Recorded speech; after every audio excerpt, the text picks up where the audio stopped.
DogWorks Radio is sponsored by Alaska Dog Works. Check out their website at alaskadogworks.com. You can support this podcast on patreon.com/firstpawmedia. This episode of the podcast is brought to you by First Paw Coffee Company, specializing in private label premium blend coffee. If you're serious about coffee, you should check it out. First Paw Coffee's passion is high-quality, small-batch roasted coffee. They take the extra time to taste and get everything perfect before they release new blends. They aim to bring you a cup of happiness each time you pour yourself some coffee. Find out more at ak.dog/free and enter for a chance to win some First Paw Coffee prizes, a book from our collection, and tote bag. One winner will be selected at random each month. That's ak.dog/free. Hey guys, it's Robert, and today we're going to switch gears a little bit, and we're going to do an interview with your typical host, Michele Forto. But before we do, make sure you hit that subscribe button so you'll get our episodes as soon as they drop. Let's go. From First Paw Media, sponsored by Alaska Dog Works Professional Canine Training Center in Anchorage, Alaska. This is DogWorks Radio, committed to families and their dogs to build lifelong and fulfilling relationships. Visit our website at dogworksradio.com. Now here are your hosts, Robert and Michele Forto. Hello and welcome everybody. This is Robert Forto and you're listening to DogWorks Radio here on KVRF 89.7 in the Mat-Su Valley, radiofreepalmer.org. And I know you don't typically hear me on this show. You typically hear Michele, but we're going to switch gears a little bit and we're going to turn the mic on to her. We're going to do an interview to find out who she is and what she's all about. Michele, how's it going today? It's going great. Well, thank you for joining us. Thank you for doing this. This has been a long time coming. I think we've been on the air for almost 11, 12 years now, and I don't think we've ever done a deep dive with you, have we? I think we did right before we decided to relocate to Alaska. I think that we were doing some introductory shows with our staff members, and at that time, I was pretty much running the place while you were up here deciding if you wanted to get back into dog mushing. What we're going to do is we're going to ask Michele a bunch of questions, and these are both for folks that are looking for dog training and also for people that may want to become dog trainers one day. So we're going to kind of get two birds with one stone, as they say, and we're going to kick it off right now. Michele, what is the name of your business? Alaska Dog Works. And how long have you been in business? We have been in business here in Alaska. We are in our 11th year. We have been in business together under DogWorks Training Company for 15 years total. But professionally, I have been training dogs since 2000 with you. So real quick, what is a good email for you and a website? The website is alaskadogworks.com. The email directly to me is learn@alaskadogworks.com. All right, we're going to jump right into this. This is probably the most important question when clients are interviewing dog trainers, and that is, what is your personal training philosophy? Well, I'm glad that you asked, because lately that is the number one question that we are being asked. So for me, developing a relationship with a dog requires clear communication and maintenance of that relationship. Because you see, if you develop the relationship early on, doesn't matter if they're puppies or older dogs that you've adopted, it still requires maintenance as you continue the relationship with the dog.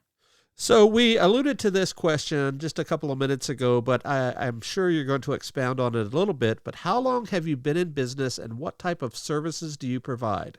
So as I was saying, we got started dog training together back in 2000, and I started professionally doing it around 2007. I offer all levels of obedience, including canine good citizenship. I have a therapy dog training program. And that is a certification program, actually, where we train therapy dogs for healthcare providers in their private practice, for schools, and for church ministries. I also train and certify psychiatric, medical mobility, medical support service dogs.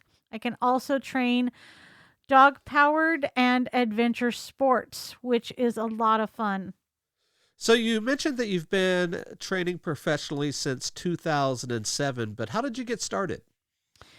That's kind of interesting. And there is the long version of the story and a short version of the story. And for purposes this evening, I'm going to choose the shorter version.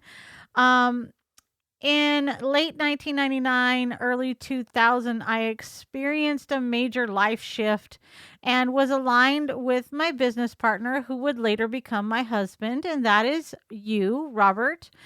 You introduced me to dog training and dog powered adventure sports. And from there, I spent the next 7 years honing in on my skills, working with clients, and exposing myself to as many dog breeds as I possibly could. Denver made that quite easy, actually.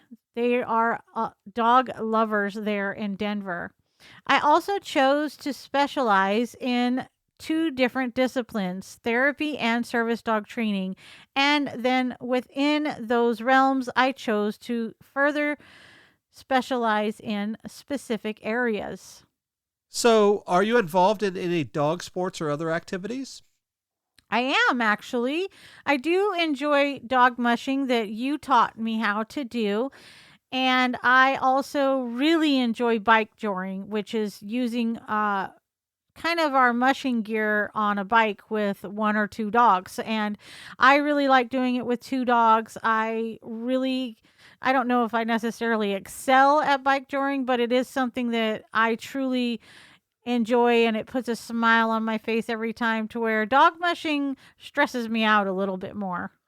So I am going to delve into this a little bit further. I know you have a degree in kinesiology, and just recently you joined the Peloton family. How are you going to incorporate that piece of equipment in not only your dog training, but also your dog sports? Well, so the Peloton helps me retain my fitness, and actually it's helping me increase my fitness levels so that I can be better prepared to train my dogs in the off seasons. So right now it's the end of mushing season and the beginning of summer, which is when we typically bike jor. But when it gets too hot for sled dogs to bike jor, I want to make sure that I'm able to keep myself fit and primed and ready to go for the fall, which is when we really take off with bike joring here in Alaska, and for those Nordic breeds. If you are using a dog, though, like a lab or a German short-haired pointer or any other type of breed other than a Nordic breed, it's easy to maintain bike joring throughout the summer because your dogs are used to running and participating in activities in the hotter sun and hotter temperatures, to where my sled dogs are primed and ready to perform more in the extreme cold temperatures. So one last question in regard to the Peloton. Who is what is your leaderboard name, and how can people follow you along on your tags? Oh, putting me on the spot there. My leaderboard name on Peloton is Chase's Jewel. And if you do come out and find me, I would love it. I love encouraging those around me to do their best. And I have really enjoyed Peloton because that is how they are. A lot of you guys might be afraid to join Peloton or any of those types of things, but I will say they are definitely all about encouraging you to do your best. And it doesn't matter if you keep up with the instructor or not, as long as you are moving and doing something to challenge yourself. So both of us are really digging the Peloton, and I don't want to keep giving them little sponsorship ads or anything like that, but it's a good idea for you to stay active and stay on top of your own fitness so that you can keep up with your dog and do some things that are challenging for you and your dog as well. So, how do you get business, and what is your relationship like with veterinarians in your community? So, how do we get business? We need to thank Robert for the way that we get business. You see, when we started this business together professionally all those years ago, it was before Google was really a placemaker in advertising. It was before Facebook for sure. And it was before the internet was really the go-to way that people would locate a business. So we used the yellow pages. The yellow pages are super expensive. And our website at the time was being developed and it was in its infancy and it didn't look anything like it does today. And we have Robert to thank for that because he works tirelessly on our website and our blog posts, our articles, as well as our podcast to bring you guys the most up-to-date, in-depth information he can find about dogs. And so when you guys receive those emails or the blogs, or you go ahead and listen to the podcasts, that's what Robert does for our business. And we haven't had to pay for advertising since around 2007, 2008, when we dropped our Yellow Pages ad and we went full swing into the podcasting world as well as the website development world. And so that's really how we get our business. The other way we get our business is word of mouth from our current and past clients, and we like to thank them often for doing that for us, as well as veterinarians. And actually, veterinarians here in Alaska have been one of the most influential driving forces for our business in the bush communities. And we really think that that's remarkable, and we take it as a huge compliment that we get clients from places like Bethel, Kotzebue, Nome, Caltag, even Fairbanks, saying that they had been referred by their veterinarian. And in some of these communities, as us Alaskans know, veterinarians aren't frequenting them very often. So for a vet to fly in and tell their client, yeah, you should probably contact Alaska Dog Works, that's pretty huge. And I really do appreciate it. So I'm lucky in that, like I said, my business partner works tirelessly on our website and has developed a grand social media presence for us as well. So we're going to expound on this question in just a second, because when we wrote these way back when networking groups were a big deal. Way back in the day, we were heavily involved with chambers of commerce and after hours parties and all of that. But here today, things are definitely chafing. I kind of miss those after hours parties, though. I do. Nothing like showing up to a swanky after hours event with the Chamber of Commerce. Everybody else is wearing business casual, and we show up in dirty jeans and a hoodie. You know what, though? We probably got approached more than everybody else because we were ourselves. So do you belong to any trainer or networking groups right now? Yes, we do. The one that I am mainly adjacent with is the Foundation for Service Dog Support. I am also a member of the American Kennel Club's Canine Good Citizen Evaluators.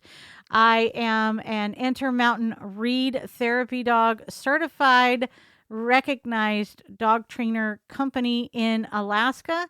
And I believe we are also members of the Certified Pet Dog Trainers Association.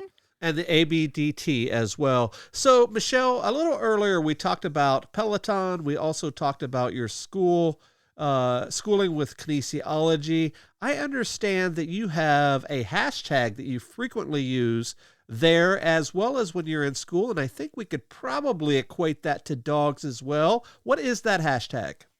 Well, it depends on which hashtag you're talking about. The shape up or ship out. The shape up or ship out. And Robert keeps mentioning my degree in kinesiology. And I know some of you might be thinking, how in the hell is she using kinesiology in dog training? Well, actually, that's exactly what the department head asked me when I sat in his office. And he said, what are you going to do with this degree as a dog trainer? I use this degree and everything that I learned from the program at the University of Alaska Anchorage. I use it every day when I'm dog training, actually, because it allows me to develop the client's motor skills to their dogs. Okay, so let me give you guys an example. Today, I worked with a very nice family. It was their first class. They have a 2-year-old doodle named Gracie, and she's super cute, but she hasn't had a lot of training, and she's been allowed to get away with certain things that they've created workarounds for. It's a family of 5, 3 children, ages 9, 11, and 13, and mom and dad. And the dog treats each and every one of them differently.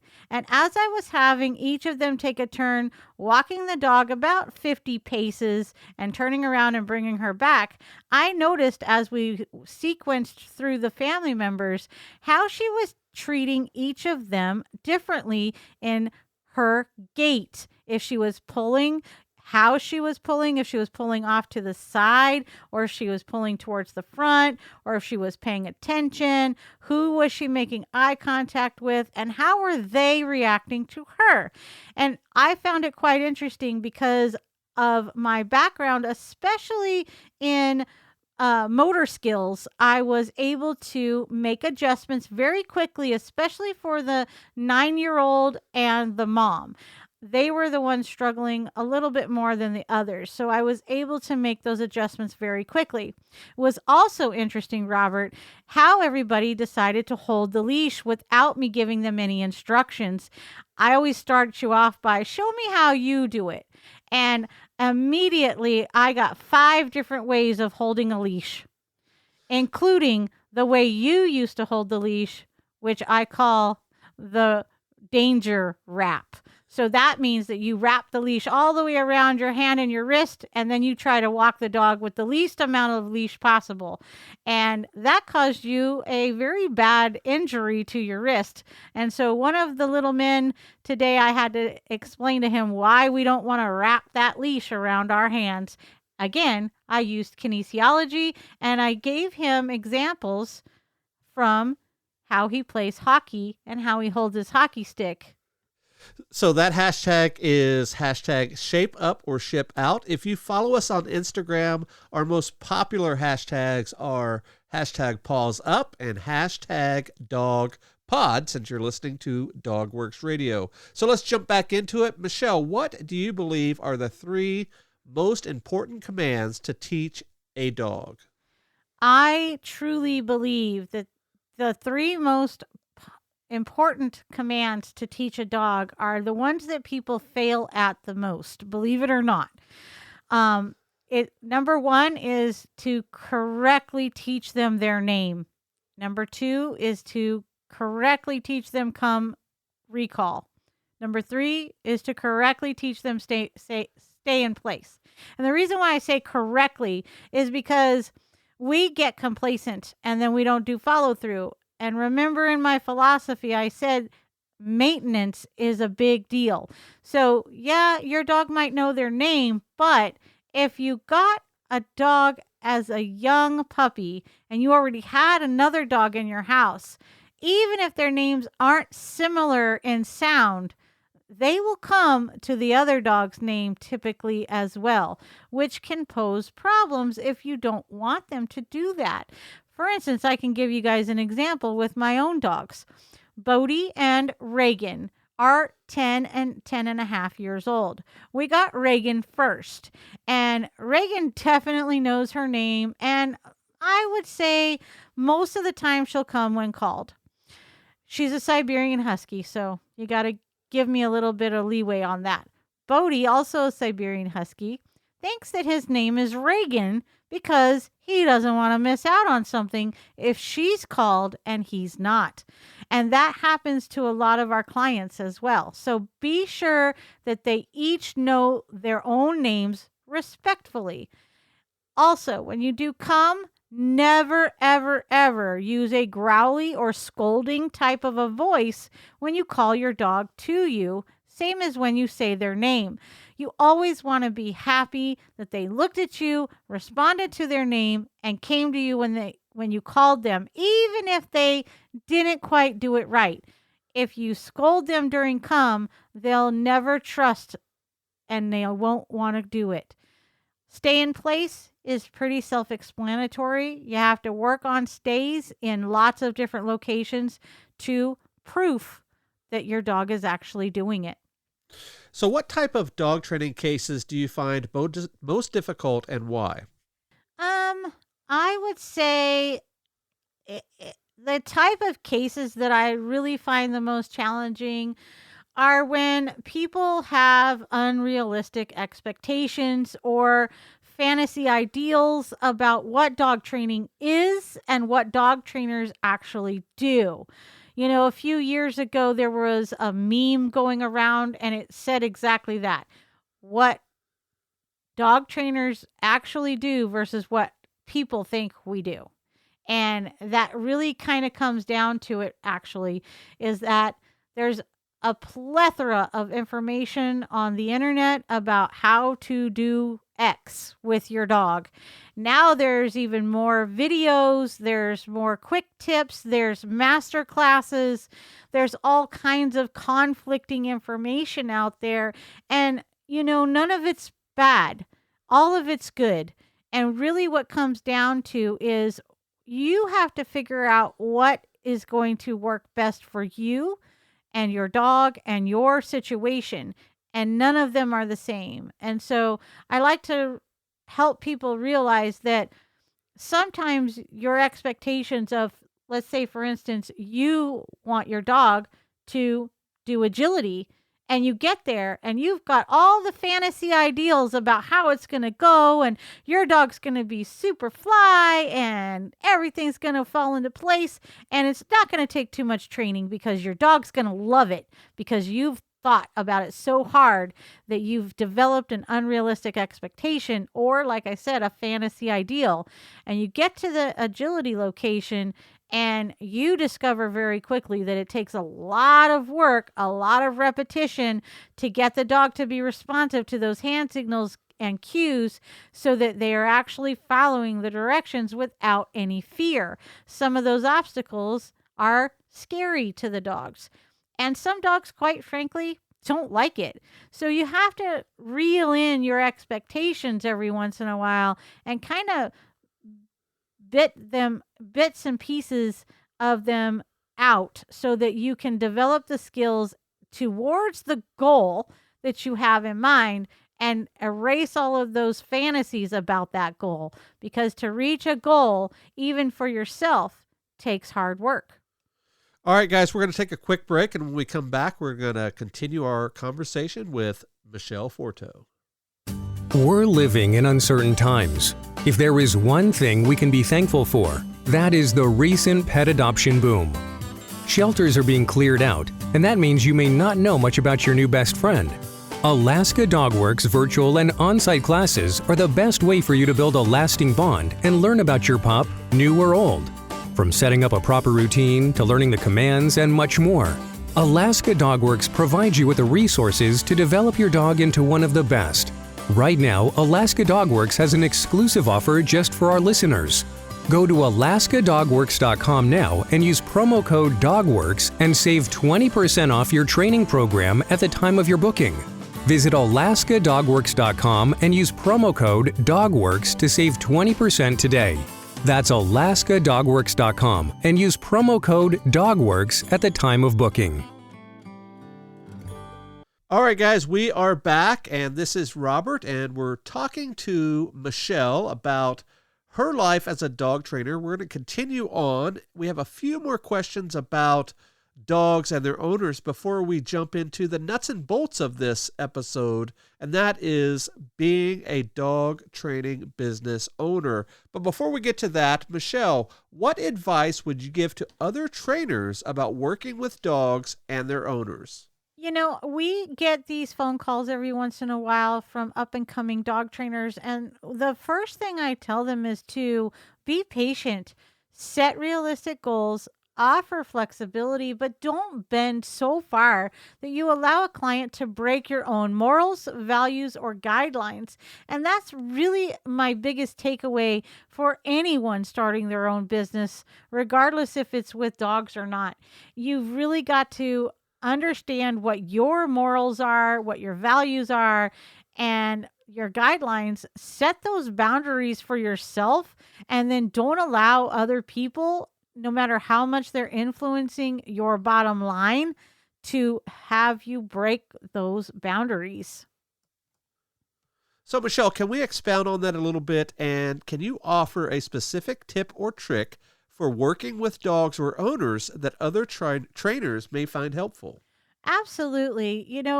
First and foremost, stop and listen, not only to the client, but to the dog. Sometimes listening to the dog has nothing to do with hearing, but watching the interaction between the dog and its people. That's why my degree in kinesiology makes sense for this profession, because I am doing a lot of watching every single time I interact with a client and a dog. And even when I'm not interacting with a client and their dog, and I see someone else with their dog, I'm still observing a whole lot of things that are being said and done without any actual words or sounds. How people's body language and the dog's body language interact with each other says a lot about the situation. And a good dog trainer that has practiced observing dog behavior and human behavior can pick up on these nuances. So, Michele, earlier in the episode, you had mentioned that you have been training professionally since 2007. You've been involved with dog training, at least with clients and dogs other than your own, for about 21 years.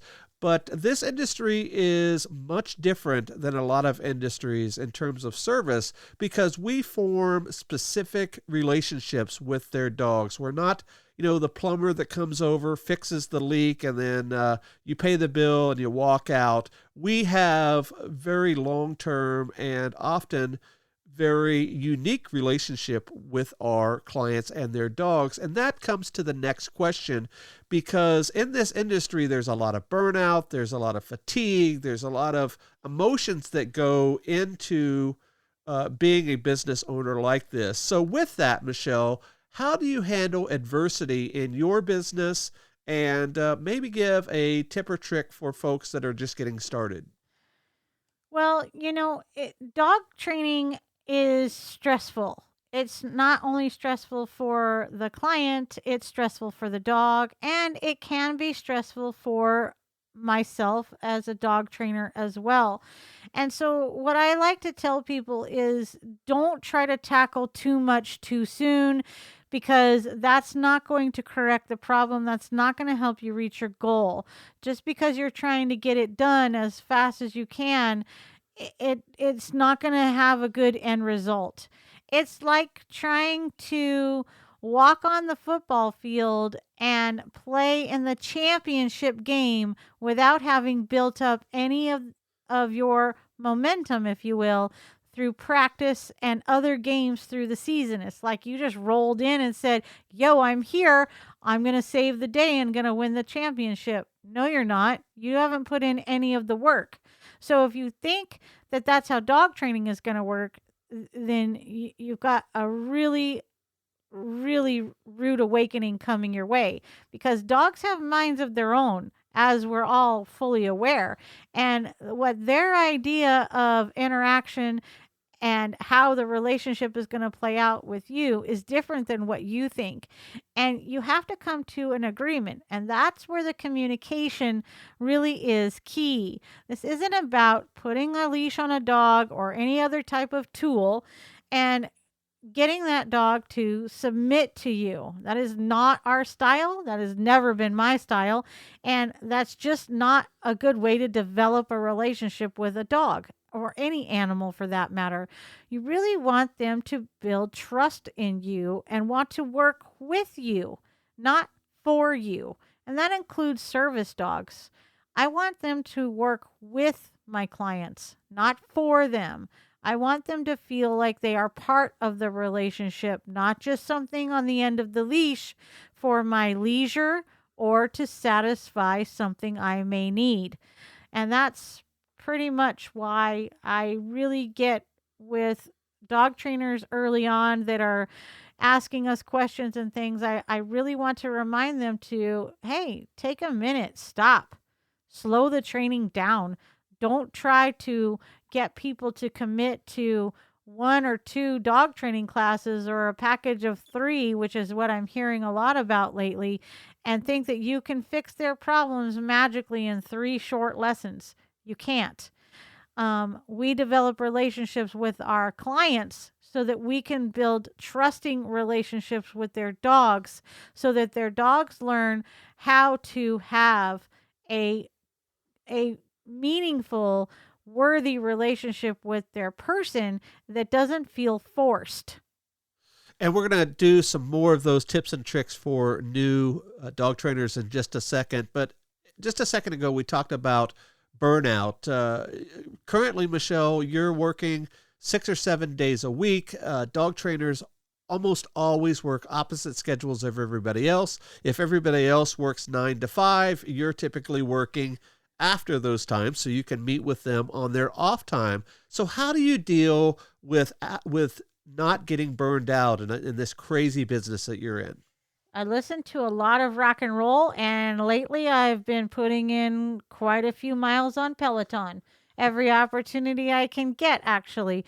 But in all seriousness, I started the day today at 7 o'clock in the morning. I get up, I take care of the camp dogs, and I am typically heading to private classes in the middle of the day while you and our other trainers are handling the camp dogs while I'm gone. And so I hit the road and I started classes. Today was a little bit later, a little bit lighter. I only did 2 clients today. Yesterday I did 5. So from 10:30 in the morning until 3:30 in the afternoon, I was dog training. And I drive from Willow to Anchorage to do this on most days. So in the middle and in between, I do my best not to stop at McDonald's and eat through the drive-thru, which is detrimental to my health, but also to my energy. And I try really hard to take little mini breaks in between if I can, giving myself an opportunity to do other things. A lot of times, though, realistically or not, I end up running errands in between. Robert will send me the list, and some of the list has to do with our personal things, and some of the list has to do with business things. So it's a constant go, go, go, go, go. And it's been like that since I met Robert in 1999. And I really wouldn't change it, but it's not for everyone. This lifestyle really takes somebody that can handle multitasking on many different levels of multitasking. So not only am I the co-owner of our business, Alaska Dog Works, I'm also the kennel manager and co-owner of our mushing kennel. And I'm also co-host of this podcast. All of those things are full-time jobs by themselves. I maintain a on-call part-time status for the state of Alaska as a paralegal as well. And that's just to keep me sharp. Okay. I keep that job just in case things don't always work out. And dog training is one of those fickle businesses where we have really high peaks and really low lows. And so I maintain that relationship with the state of Alaska, which I really do enjoy. They let me kind of pick and choose when I want to work, if I even need to work. So I've appreciated that through the department that I'm assigned to. But when it really comes down to it, we schedule time off. I work 7 days a week, pretty much 12 to 16-hour days nonstop until I have scheduled myself time off. And when I get the time off, I enjoy the time off. Robert and I go on what we call rock and roller tours, and we will be gone for usually 10 days. And during those 10 days, it's not about sleeping. It's not about putting my feet up on the beach and reading a book. We are going, and we are going hard. And ride roller coasters, and we go to rock festivals, and we try to see as many of the national parks and state parks as we can when we're out traveling, and we enjoy it. And when we get back, we feel refreshed, and we're actually ready to go and hit the ground running when we come back, because that's who we are. And a lot of our friends and a lot of our family members even, and a lot of our clients can't keep our pace, and that's okay. We don't expect you to, but that's how we choose to live our lives. So, Michele, you had alluded that that you started today at 7 o'clock, and you kind of took the ground running, and here we are recording this at 9 p.m. So we're 14 hours into your day right now. It's a Saturday, and you still have a couple of hours work to go. That is just kind of a typical day, isn't it? Yeah, it absolutely is a typical day, but I don't want people to think that I'm the one putting in all those hours. You put in just as many hours. You do a lot of the behind the scenes work. You do a lot of the heavy lifting and things like that to keep our businesses up and running, and there's a lot of things that go into it, but you guys have to understand, we love what we do. So what we do doesn't feel like work. Does that make sense? I think it does, because the old adage is, if you do what you love, then it's not work. And that's pretty much what this is. I mean, Alaska Dog Works is a hard job. There's no joke about that. What I do, I take seriously. I want to really better people's relationships with their dogs. But at the same time, I love it. I love teaching people new things. I love teaching them things about their dog that they didn't see or weren't expecting me to notice within the first 30 minutes of our encounters. And so I really do love that. And, I got the biggest compliment last Saturday during our group classes for the 2021 summer season. And that compliment came in 31 dogs brought their families to our group class. And I got to tell you guys, some of them were brand new clients, and some of them have been clients of ours for 3 years. And I felt so honored to have everybody show up and come take advantage of the group class that allows you to put what you've been practicing to a test. I want you to come out and practice with a purpose. And so that's why we do the group classes that way. But it certainly was something that made me feel very proud of not only our business and my abilities, but also how much you guys are appreciating what we're teaching you. So next up, Michele, earlier you said that there's a lot of information online, of course, on websites, social media, YouTube, etc. But are there any specific books, authors, DVDs, YouTube feeds that have influenced you the most as a trainer? I have to tell you that when I got into dog training, you handed me a book. And I still have this book, and it's dusty, and I have looked at it for a long time, and then it sat on the shelf for a long time. And I pulled it out the other day, not because of these questionnaires, but because I wanted to refresh some of my skills. Even though the book is old, I still look at it for a way to refresh my skills. And it's by the Monks of New Skeet. And the book is called How to Be Your Dog's Best Friend.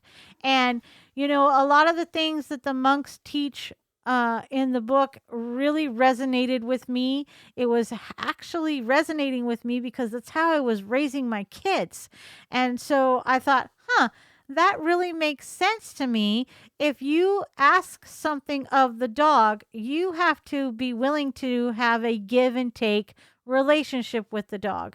And so I really took to that, and that is basically my dog trainer Bible, is the Monks of New Skeets, How to Be Your Dog's Best Friend. I study and keep up to date with anything from the American Kennel Club. I have studied and watched videos from Learberg, where they do a lot of training with guard dogs, protection dogs, and things like that. And I want to make sure that my skills are matching what other people's are. We have taken the time to make sure that we understand how to do dog training from all ends of the spectrum. And what I mean by that is, yes, we know how to do clicker training and treat training and hands-free training, no touch training. And we also know how to use e-collars. And to us, those are on opposite ends of the spectrum that require the same concise timing to happen, or the dog doesn't learn. And so I'm more in the middle. I want the dog to know when I like what he's doing, and I want the dog to know when I don't like what he's doing. And giving the dog those directions versus only focusing on one type of training really has worked its way into me creating my own style, creating the style that Alaska Dogworks has been known for all these years, is that right there. You have to teach the dog that it is going to do what you ask because you like it doing what you ask. So next up, Michele, if a new trainer wants to get started today in the industry, what would be one piece of advice you would give them? Just one.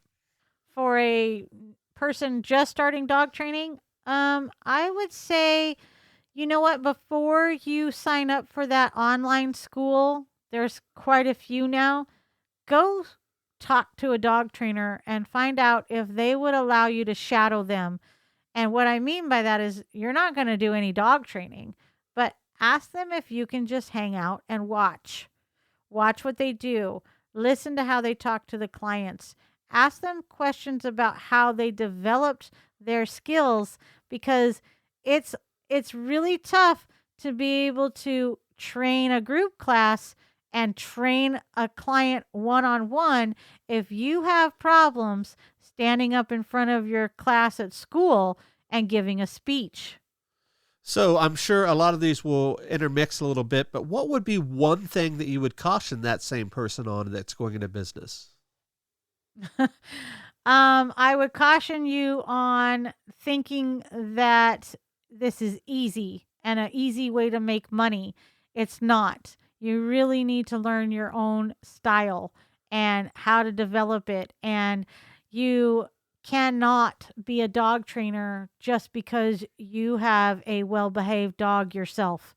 That does not make you a dog trainer. That makes you a good dog owner. So what is the most important thing that a new trainer should focus on? Instead of signing up for that online dog training school, I think that you should focus on getting even an associate's degree in business. Have a pretty solid foundation in business. And then while you're going to school and earning your associate's degree in business, you're shadowing or mentoring with a dog trainer.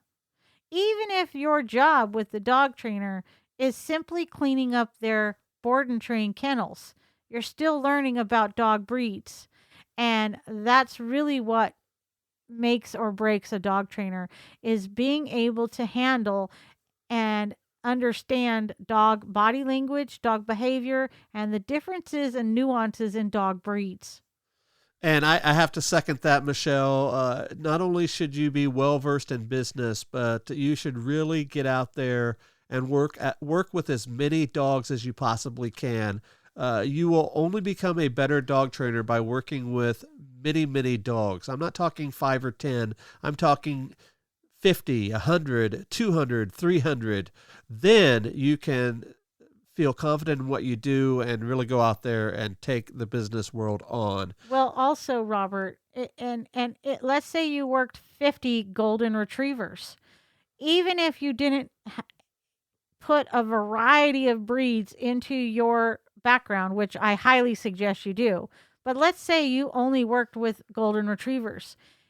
Even at that, you are going to learn that there are differences in their temperament and behavior and how they respond to human beings.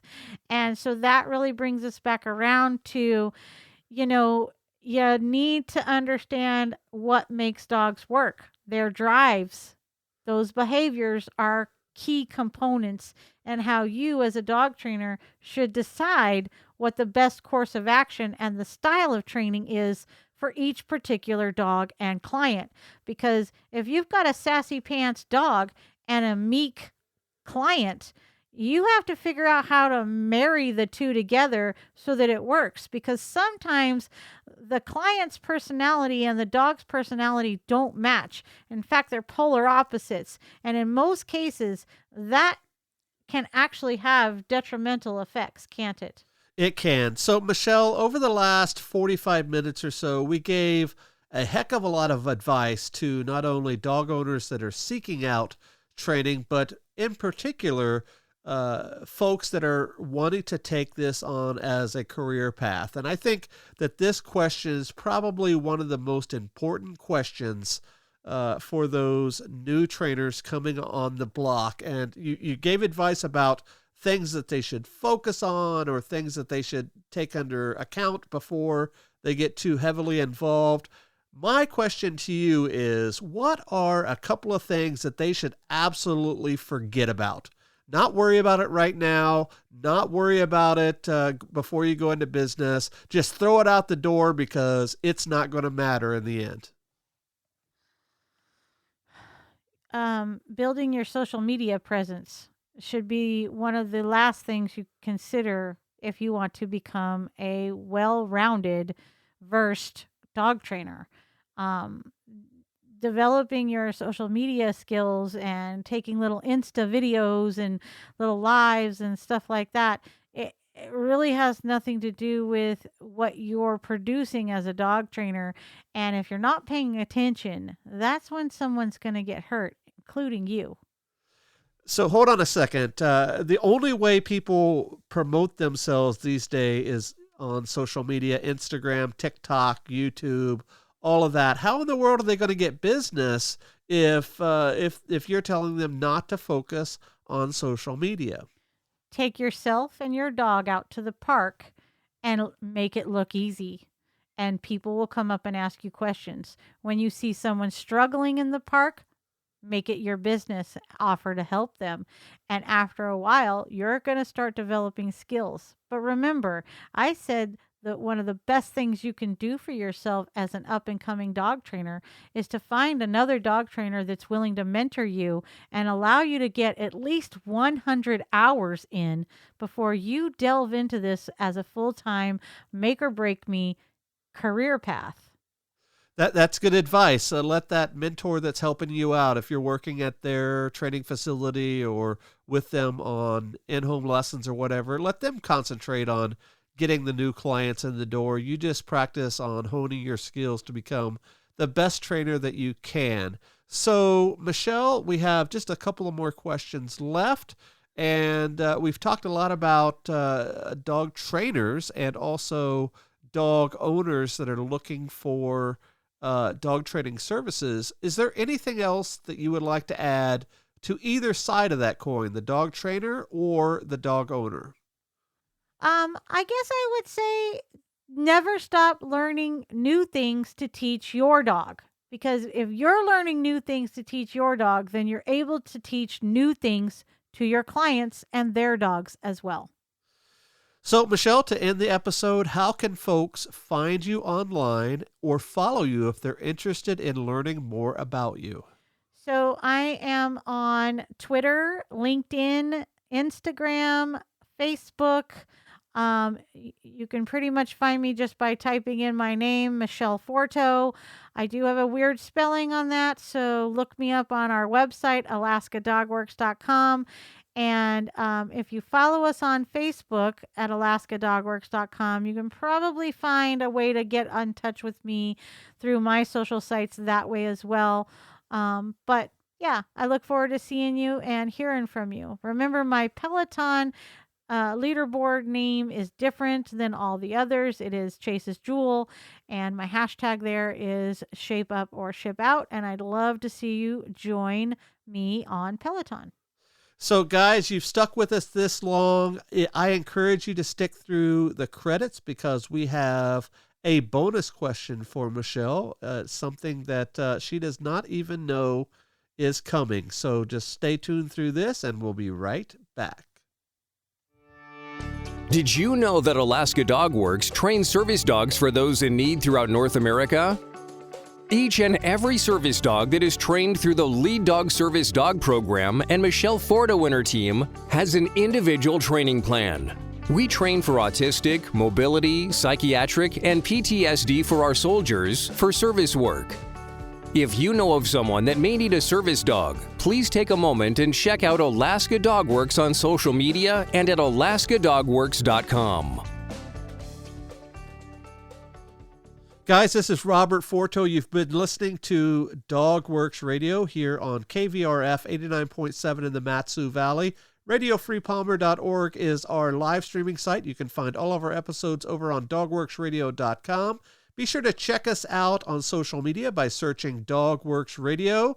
And also, please hit that subscribe button wherever you're listening, whether it be on Apple Podcasts, Spotify, Pandora, iHeartRadio, or even on YouTube.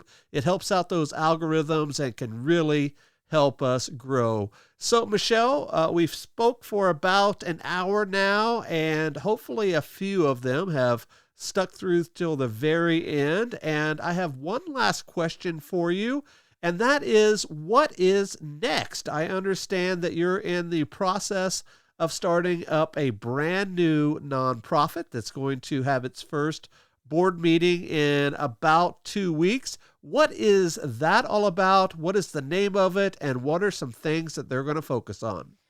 Wow. So, yeah, we are finally doing the nonprofit that we have been tossing around for about a decade. And it's the reason we both went back to school 5 years ago and are seeking additional degrees in our midlife crisis, right? So we are developing a nonprofit called Dream Chaser Leadership, and it's focusing on developing experiential learning skills for basically executives, and also for new businesses that want to learn how to really create that sort of ebb and flow within their workforces. It's also going to focus on veterans and others that have suffered some catastrophic events in their lives, like PTSD events and things like that. And we're not limiting it to veterans, but the focus is really going to be on adventure sports, experiential learning, how we can include dogs in that, which you guys know that we will. And we're looking forward to the board meeting that we're having shortly, because we're going to be grabbing ideas from a selected group of people that we really love hanging out with. And there's going to be a lot of experience in that room coming up. A lot of people are going to bring a lot to the table, aren't they? Absolutely. And, you know, there's a lot of guide businesses in Alaska, and we're going to be unlike any other guide company out there. And I don't want to give too much more away. I think that we should save this for another show where you and I do a little back and forth and we really introduce people to Dream Chaser leadership. Very good. Michele, thank you for joining us today on DogWorks Radio. You can find her next week on her regular show on Sunday mornings at 8 o'clock Alaska time, as well as checking us out on Facebook Live on Wednesday nights at 7 o'clock and as well as on Sunday nights at 7 p.m. over on our Alaska DogWorks Facebook page.